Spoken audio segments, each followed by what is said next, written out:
The first water meters will be installed in homes across the country starting up in the next few weeks. As soon as the scheme is up and running, for the first time, citizens here will have to pay for their water.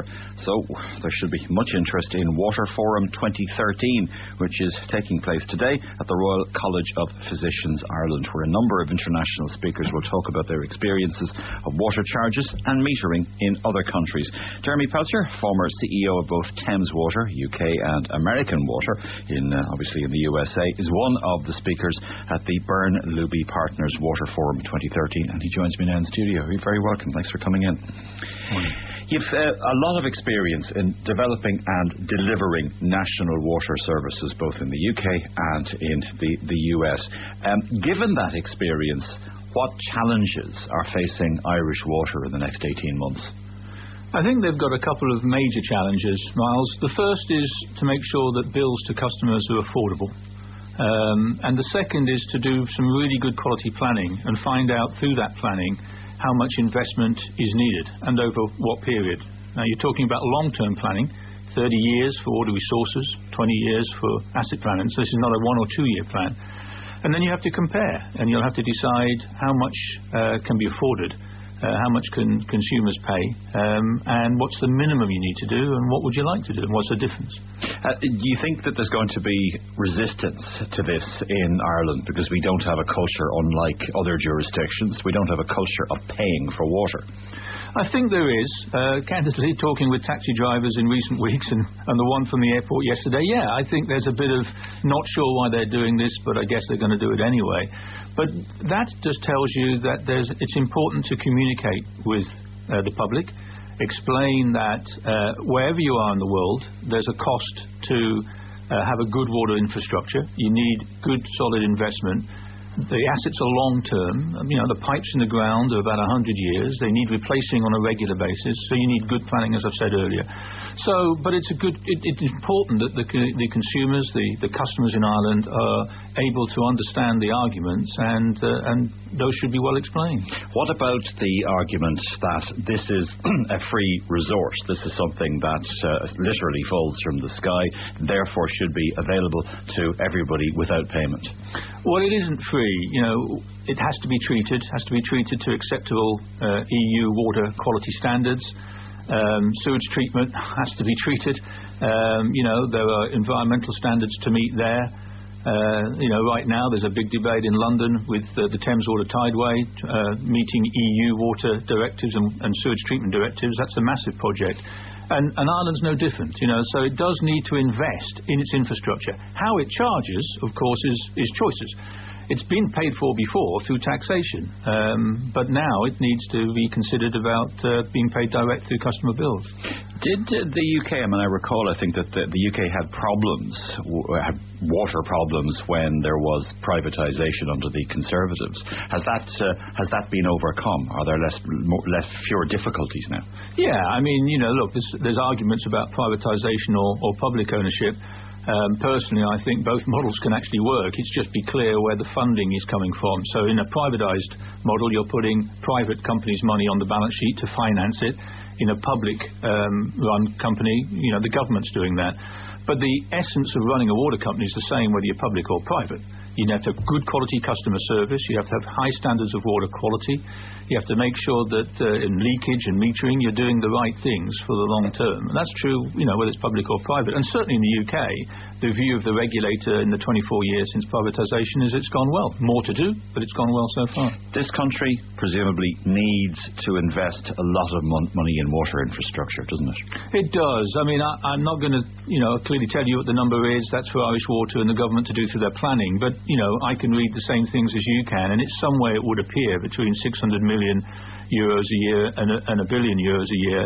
And I just, made some inquiries yesterday to confirm numbers. In the UK, putting in a one kilometre of new mains pipe costs about 200,000 to 250,000 sterling, just depending on the terrain. So it's not cheap. So it takes a lot of investment.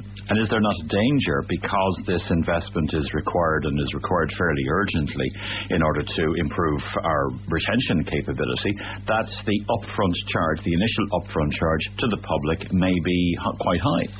There are some choices. Yes, it could be if you were going for what they call full cost recovery straight away. there's an argument to say that this is a transitional journey, that the first 2 years may be a different lower price than subsequent years, and also essential investment to do minimum that's needed at the beginning may be different to this 30-year long-term investment that you require. So there's a lot of discussion to be had within Irish Water about the pace at which you would price. And there are some very good technologies out there now. The organisation of today's presentation that I'm speaking at later by Bernluby, that's an Irish company. They've gone out, they've learnt a lot in the Middle East, they've come back and they know a lot of technologies. And if we can get the technologies right that are available in the market in Irish Water, that's going to help a lot on efficiencies. Do you think the nationalised model the correct route for Ireland to go, in that shareholders don't have to be satisfied on an annual basis that their investment has been a good one? Well, I've had no problems working in the privatised sector in American Water. I chair a company in the UK right now owned by a Japanese company. But by the same token, you've got to take into account the particular circumstances. In Ireland, going from a situation where it was free to one where it needs to be charged is probably best done, and I think that's the conclusion reached, under government ownership. And should the repairs to infrastructure, the investment in infrastructure, come entirely from the payments being made by the consumers, or should there still be continued government investment in this? I would say long term it should come from consumers. But I do think, the government's got to be very mindful of current economics, the toughness of the recession.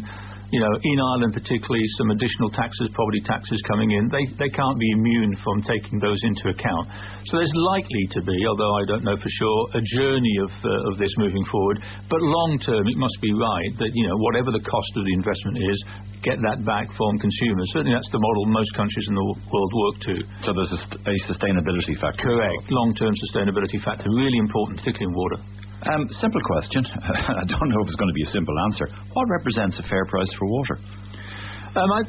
Great question. I'll give you a couple of sort of things I've seen in the past. In America, they talk about the bill being no higher than 2.5% to 3% of average household income. So that's one starting point. Obviously, within that, there are people on much higher incomes and much lower. And as it goes lower, you need to look at what is that gross income or net income? Well, the figures in Ireland, for example, are around 18,500 to 21,000 as the view of average income. So I guess that's going to be gross. So, and I'm not sure what the Irish government will want to do, but, in answer to your question, the average bill in the UK, it's about €445 for water and sewage combined. So it just gives you a flavour of the kind of bills that are out there and the kind of level parameters people set. But I suppose the important one answer to the question is, what is a fair price for water, is a price that people can actually afford. They've got to be able to afford it, and that's why it's really important that Irish Water make sure, and I'm sure they will, listen to customers' priorities. There's talk about wanting world-class water infrastructure, but, you can use world-class technologies, but is it the right time to have a world-class infrastructure? You need an adequate, reliable, trustworthy infrastructure, but you've got to make sure that people are able to pay. Do you think that metering will actually lead to a change of behaviour and less wastage on the part of the public? I do. I think that the view that it's around 10 to 12% reduced wastage from people having meters is the evidence I've seen as well. And the logic's there in the sense that when you see how much you use, you start to think about it more carefully. Do you need to run the water to brush your teeth, or do you keep the showers running more than you need to? And this all adds up when you take the whole population into account. So water efficiency is a big drive in England and Wales and Scotland. It will be a big drive here too. And will better infrastructure, will more investment ultimately lead to lower water charges? That depends on a number of things in terms of how much investment and how long the view is taken. Long term, you hope it does, because once the essential investment is in, then maintaining a water infrastructure should take less capital. If it takes less capital, it should be less bills. But, it's about whether that's in 5 years or 10. What about water leakages? What's the best way to manage leakages? Who pays for these leakages? If the leakages are essentially the responsibility of the water authority as opposed to the responsibility of individuals, who should pay for them? Well, in England and Wales, about 1/3 of leakage is on the customer side, as they call it. 2/3 is on the water company side. So the customers can do something about their side. And in England and Wales, there's help to do that, free help to get those fixed. Where it's the water company, it's about, it'll be high. Where leakage is high, it's because pipes haven't been replaced for some time. That was exactly the same in London with no replacement. So in Berlin, I believe the leakage is in single digits, but they've been replacing pipes at 1% a year, i.e. over 100 years it would all be replaced, since 1950. London, it's been not the case until very recently, the last 10, 12 years. And we're seeing dramatic reductions in London as new pipes go in the ground. So, that the leakage will come down with investment in new pipes, but it's not cheap. But logically, realistically, if the Water Authority is responsible for 2/3 of the leakages in Ireland as they are in the UK, that cost is simply going to be passed on to the consumer, isn't it? It's going to be part of the amount to be recovered by the water company. Whether it's passed on to the consumer in the early days or the government decides to take some subsidy, that's a debate to be had. But true, it's going to be a cost that Irish Water will have to incur. Yeah. Now, obviously, this is something that nobody is looking forward to, but arguably it is something that should have been happening in this country for many years, because there's a huge conservation issue, isn't there? You're right, Miles, but you're not alone. It doesn't help maybe to say you're not alone, but you're not. I've talked about London, other big cities around the world. America's now hitting massive infrastructure need as its pipes are getting over 100 years old.